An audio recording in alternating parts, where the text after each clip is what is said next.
여러분, 인생의 황혼기를 떠올리면 어떤 이미지가 가장 먼저 마음속에 그려지시나요?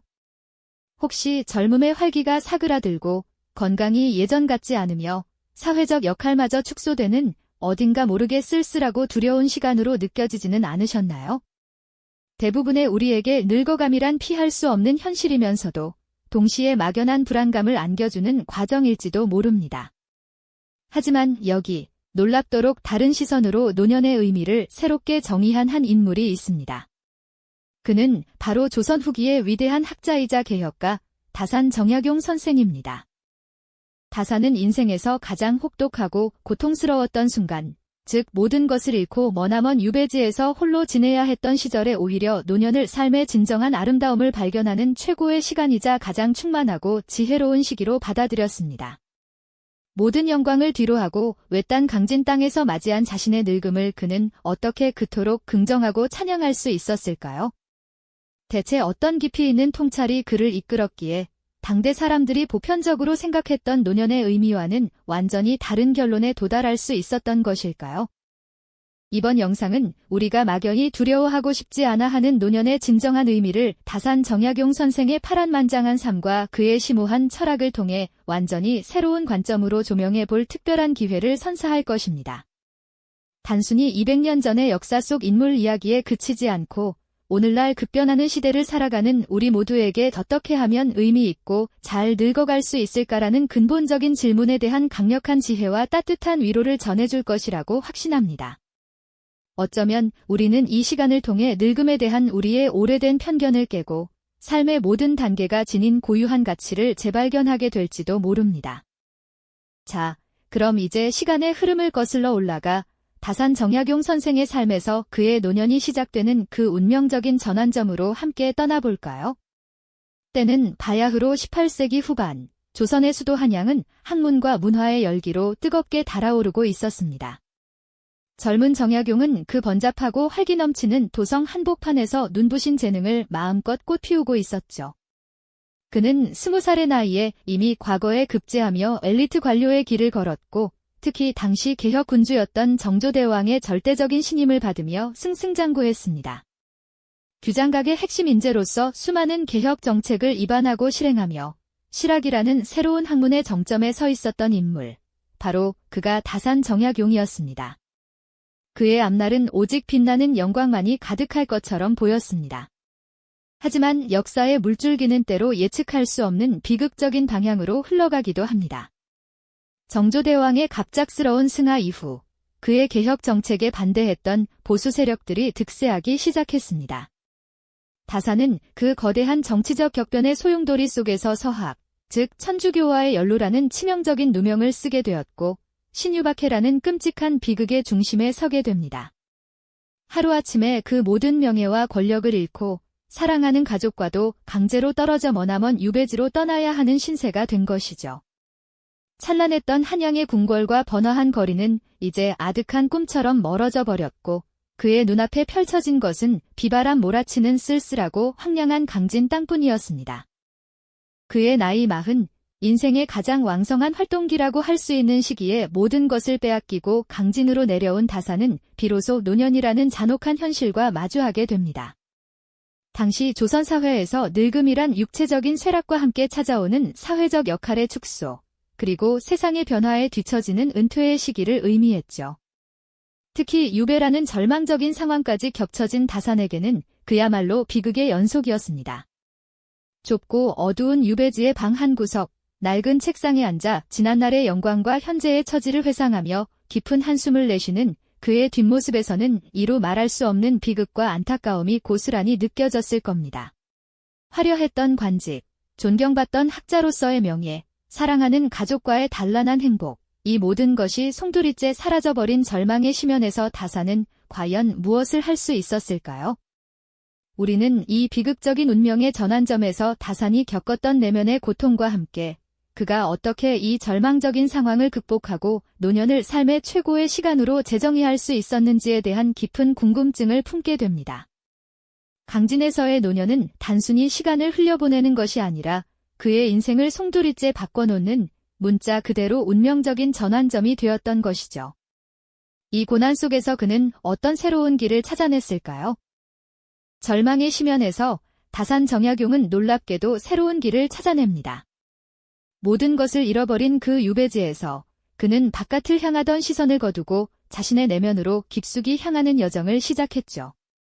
바로 숙이 자신을 닫고 가다듬는 일에 매진한 것입니다. 젊은 시절, 그는 화려한 관직과 학문의 정점에서 빛났지만 그 모든 외적 명예와 권력이 하루아침에 사라져버린 지금, 다산은 비로소 진정한 암과 성숙이 어디에서 오는지를 깨닫게 됩니다. 그것은 외부의 평가가 아닌 오직 자기 성찰과 학문 정진을 통해서만 얻을 수 있는 고귀한 가치였던 것이죠. 강진의 좁고 어두운 방 한 구석, 차가운 바람이 스며드는 그곳에서 다산은 낡은 서책들에 둘러싸여 밤을 지새우곤 했습니다. 등불 아래 땀 흘리며 붓을 잡고 빼곡히 글씨를 써 내려가는 그의 손에서는 외로움과 고통을 넘어선 뜨거운 학구열과 지혜를 향한 열망이 느껴지지 않나요? 그는 유배라는 고통스러운 시간을 그저 흘려보내지 않고 오히려 내면의 힘을 키우고 학문을 집대성하는 기회로 삼았습니다. 수많은 저술과 학문적 업적들이 바로 이 노년의 숙이 과정에서 탄생했으니 그의 노년은 단순히 늙어가는 시간이 아니라 지식과 정신이 가장 깊어지고 무르익는 황금기였다고 할 수 있을 겁니다. 유배지에서 그는 더 이상 높은 관직을 탐하지 않았고 오직 내면의 목소리에 귀 기울이며 진정한 학자의 길을 걸었던 것이죠. 하지만 다산의 노년은 단순히 자신을 닦는 데서 멈추지 않았습니다. 그는 유배라는 절망적인 상황 속에서도 끊임없이 백성을 걱정하고 미래 사회를 위한 개혁 사상을 집대성하는 치인의 정신을 잃지 않았습니다. 그의 학문은 결코 상아탑에 갇힌 탁상공론이 아니었죠.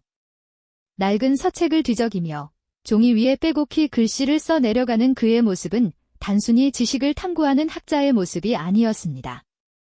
그것은 고통받는 백성들의 삶을 더 나은 방향으로 이끌고자 하는 뜨거운 책임감과 실천적 의지를 가진 지식인의 모습이었죠. 목민심서, 흠음신서와 같은 그의 위대한 저술들은 단순히 학문적 성과를 넘어섭니다. 그것은 노년의 깊은 경험과 통찰이 고스란히 녹아든 백성을 위한 실천적인 가르침이자 미래 사회를 위한 청사진이었던 것이죠.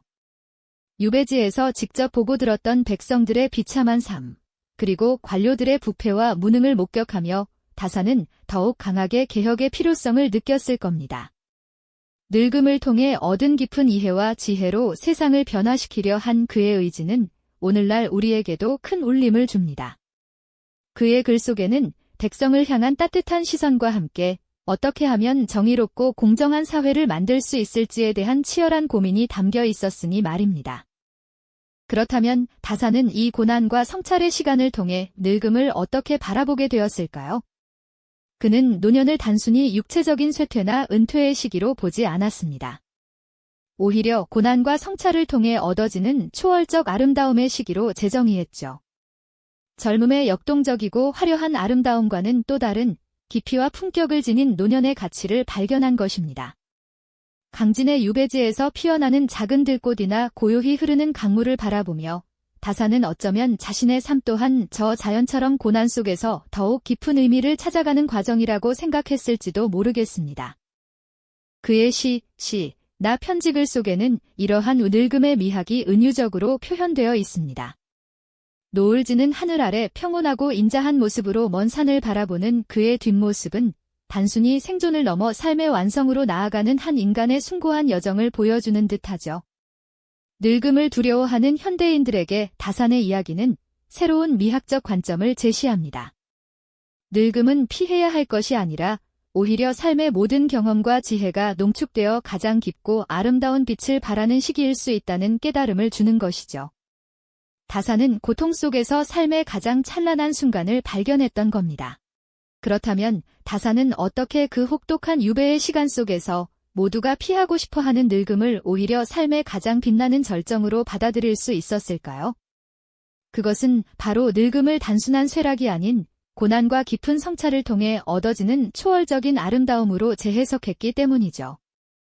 젊은 시절의 역동적인 에너지와는 사뭇 다른 세월의 흔적이 켜켜이 쌓여 만들어진 깊이와 품격이 깃든 노년의 가치를 그는 온몸으로 보여주셨습니다.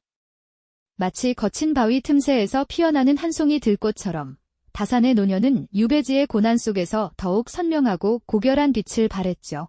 굽이굽이 흐르는 강물이 오랜 시간 바위를 깎아내며 매끄러운 조약돌을 만들 듯 그의 삶 또한 고요한 성찰 속에서 단단하고 아름다운 지혜로 다듬어져 갔던 겁니다. 그는 낡은 종이 위에 빼곡히 글씨를 채워 넣으며 백성들의 고통을 헤아리고 더 나은 세상을 꿈꾸는데 모든 에너지를 쏟았습니다. 그에게 늙음은 육체적인 쇠락의 과정이 아니라 오히려 정신적인 깊이와 지혜가 최고조에 달하는 삶의 완성 그 자체였던 것이죠. 다산은 그의 시와 편지글 속에서도 이러한 늙음의 미학을 은유적으로 그려내셨습니다. 젊음이 뜨거운 불꽃처럼 타오르는 역동적인 아름다움이라면 다산의 노년은 고요히 타오르는 향처럼 그윽하고 깊은 향기를 내뿜는 아름다움이었죠. 세상의 풍파를 온몸으로 겪어내며 얻은 통찰력과 인간 본연의 도리를 잊지 않고자 노력했던 그의 진심이 낡은 붓구들 통해 후세에 전해진 따뜻한 필체 속에 고스란히 담겨 있습니다. 이는 늙음을 두려워하는 현대인들에게 삶의 모든 경험이 결국은 가장 깊고 성숙한 빛깔로 스며들어 우리를 더욱 아름답게 만든다는 새로운 미학적 관점을 제시하는 것이 아닐까요? 유배지에서 보낸 18년이라는 길고 고통스러운 시간은 어쩌면 다산에게 삶의 진정한 의미와 아름다운 노년의 본질을 깨닫게 해준 가장 소중한 선물이 아니었나 싶습니다. 육체는 비록 쇠약해졌을지라도 그의 정신은 오히려 그 어느 때보다도 맑고 강렬하게 빛났으니까요. 그는 늙음을 통해 세상의 이치를 꿰뚫어보고 백성을 향한 사랑을 더욱 깊이 실천하며 끊임없이 학문과 사상을 발전시켜 나갔습니다. 이것이야말로 늙음이 단순히 피해야 할 것이 아니라 오히려 삶을 완성하는 가장 고귀하고 숭고한 과정이라는 강력한 통찰을 우리에게 전해주는 지점이죠. 그의 삶은 늙음에 대한 막연한 불안감을 안고 살아가는 현대인들에게 가장 강력한 희망과 영감을 주는 메시지로 다가옵니다. 다산의 지혜를 통해 우리는 삶의 모든 단계가 저마다의 아름다움을 지니고 있으며 특히 노년은 그 모든 경험과 지혜가 농축되어 가장 빛나는 순간이 될 수 있다는 깊은 깨달음과 위로를 얻게 될 겁니다.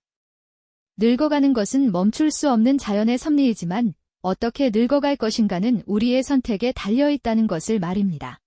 다산의 이야기는 단순히 200년 전 한 위대한 학자의 삶을 넘어섭니다. 오늘날 급변하는 사회 속에서 우리는 잘 늙어가는 것이 무엇인지에 대한 근본적인 질문과 마주하게 되죠. 다산의 노년 철학은 그 질문에 대한 가장 명쾌하고 감동적인 해답을 제시합니다. 단순히 오래 사는 것을 넘어 삶의 마지막 순간까지 지혜와 품격을 잃지 않고 끊임없이 성장할 수 있다는 희망을 우리에게 전해주고 있는 겁니다. 우리의 삶 또한 다산처럼 고난 속에서도 의미를 찾고 늙음을 두려워하지 않는 용기 있는 여정이 될 수 있다는 잔잔한 위로와 깊은 성찰의 여운이 남습니다. 그의 지혜는 비단 노년만을 위한 것이 아니라 우리 삶의 모든 단계에 적용될 수 있는 보편적인 가치를 담고 있습니다. 다음 시간에는 다산의 철학이 오늘날 우리가 마주하는 복잡한 사회적 문제들에 어떤 통찰을 줄 수 있을지 조금 더 심도 있게 탐구해보는 시간을 가져보겠습니다.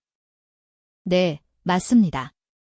다산의 지혜는 특정 시기에만 해당하는 것이 아니라 우리 삶의 모든 순간에 깊은 울림을 전해주는 보편적인 메시지를 품고 있죠. 특히 그의 노년은 단순한 시간의 흐름을 넘어 고난 속에서 피어난 초월적인 아름다움을 우리에게 보여줍니다. 젊음의 역동적인 에너지와는 또 다른 깊이와 품격을 겸비한 가치를 말이죠. 마치 오랜 세월 비바람 견뎌낸 고목처럼 묵직한 존재감으로 다산은 노년을 통해 삶의 진정한 의미를 완성해 나갔습니다. 그는 늙어가는 것을 결코 쇠퇴나 상실로 여기지 않았습니다.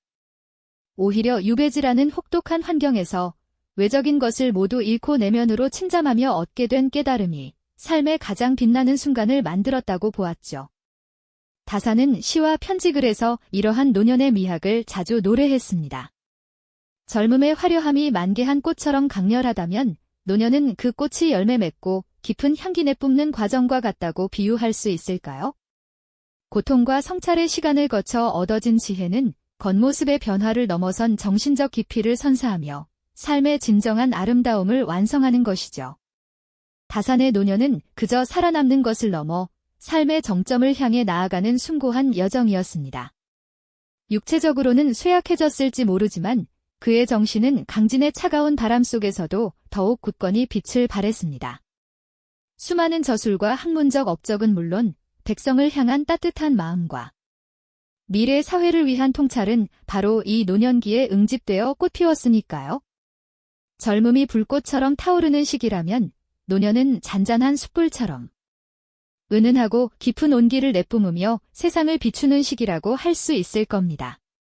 늙음을 두려워하고 피하고 싶어하는 현대인들에게 다산의 삶은 늙어감이 오히려 삶을 완성하는 가장 고귀하고 아름다운 과정이 될 수 있다는 새로운 미학적 관점을 제시하고 있는 셈이죠. 그의 이야기는 우리에게 깊은 깨달음을 안겨줍니다. 다산은 유배지라는 고통스러운 현실과 늙음이라는 피할 수 없는 운명 속에서 오히려 삶의 진정한 의미와 아름다운 노년의 본질을 발견했습니다. 육체적인 쇠락에도 불구하고 정신적인 깊이와 지혜가 절정에 달했던 그의 삶은 어쩌면 늙음을 막연히 두려워하는 오늘날 우리에게 가장 강력한 희망과 영감을 주는 메시지로 다가오지 않을까요? 늙어가는 것은 결코 피해야 할 고통이 아니라 우리의 삶을 더욱 풍요롭고 완성도 높게 만들어주는 가장 고귀한 과정이라는 통찰을 말입니다. 막연히 불안해하던 노년에 대한 두려움을 떨쳐내고 삶의 모든 단계가 저마다의 아름다움을 지닌다는 깊은 위로와 긍정적인 희망을 얻게 되는 거죠. 이처럼 다산의 삶은 우리에게 늙음에 대한 새로운 시각을 선물합니다. 200년이라는 시간을 넘어 그의 노년 철학은 오늘날 우리가 마주하는 어떻게 품격 있게 나이 들 것인가라는 깊은 고민에 명쾌한 해답을 제시하고 있죠. 단순히 오래 사는 것을 넘어 삶의 마지막 순간까지도 지혜와 성찰을 멈추지 않고 끊임없이 자신을 완성해 나갈 수 있다는 강력한 희망을 전해주고 있는 겁니다. 그의 이야기는 고난 속에서도 삶의 의미를 찾고 늙음을 두려워하지 않는 용기를 가질 수 있다는 잔잔한 위로이자 우리 자신을 돌아보게 하는 깊은 성찰의 계기가 되어줄 것입니다. 다산의 지혜는 특정 나이대에 국한되지 않고 우리 인생의 모든 여정에 걸쳐 적용될 수 있는 보편적인 가치를 품고 있으니까요. 다음 시간에는 다산의 철학이 현재 우리가 직면한 복잡다단한 사회 문제들에 과연 어떤 지혜로운 통찰을 안겨줄 수 있을지 더욱 폭넓은 시선으로 함께 탐구해보는 시간을 가져보겠습니다. 이 영상이 도움이 되셨다면 좋아요와 구독 부탁드립니다. 여러분의 응원이 제게 큰 힘이 됩니다. 다음 영상에서도 더 유용한 정보를 공유하겠습니다. 감사합니다.